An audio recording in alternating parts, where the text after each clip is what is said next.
বাসায় গিয়ে যদি ঘুমান, একদম থাপাস করে লাইটটা অফ করলেন, আর এই যে মোবাইল টিপতে টিপতে ঘুম দিলেন, এই ঘুমে কোনো নেকি নাই।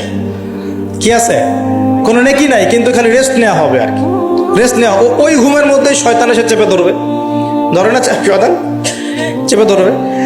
আর যদি বিছানটা সুন্দর করে ঝাড়েন, বিসমিল্লাহ বলে লাইটটা অফ করেন, দরজাটা বিসমিল্লাহ বলে বন্ধ করেন, এই যে আপনার খোলা যে পাত্রগুলো আছে, পানি খাওয়ার পাত্র, জগ, গ্লাস, এগুলোকে বিসমিল্লাহ বলে ঢেকে দেন। ঢাকার কিচ্ছু না পেলে একটা কাঠি অন্তত বিসমিল্লাহ বলে রেখে দিতে হয়, একটা কাঠি অন্তত বিসমিল্লাহ বলে রেখে দিতে হয়। তারপরে আপনি মশারি খাটাচ্ছেন, বিছানা ঝাড়ু দিচ্ছেন, পারলে একটু ওযু করে আসলেন, এসে পড়লেন একবার সূরা ইখলাস, একবার ফালাক, একবার নাস, মানে কুল হুয়াল্লাহু আহাদ, কুল আউযু বিরাব্বিল ফালাক, কুল আউযু বিরাব্বিন নাস পড়ে ফু দিয়ে এভাবে মাথাটাকে মাসাহ করলেন একদম গায়ের নিচ পর্যন্ত। এই কাজটা আরো একবার করলেন, আরো একবার করলেন, মানে 3 বার করলেন। এরপর আয়াতুল কুরসি পড়লেন, সূরা বাকারার শেষের 2টা বা 3টা আয়াত পড়লেন, যদি সম্ভব হয় সূরা মুলকটা পড়লেন। ওটা পড়ছেন না?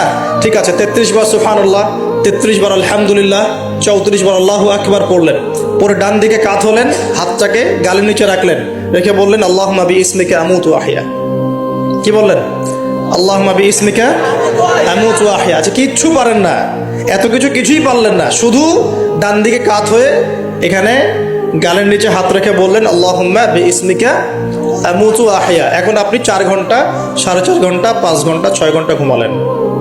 এই যে সময়টুকু ঘুমিয়ে আছেন, আপনি বিশ্বাস করেন এই ঘুমানোর কারণে আপনার আমল নামায় নেকি লেখা হবে।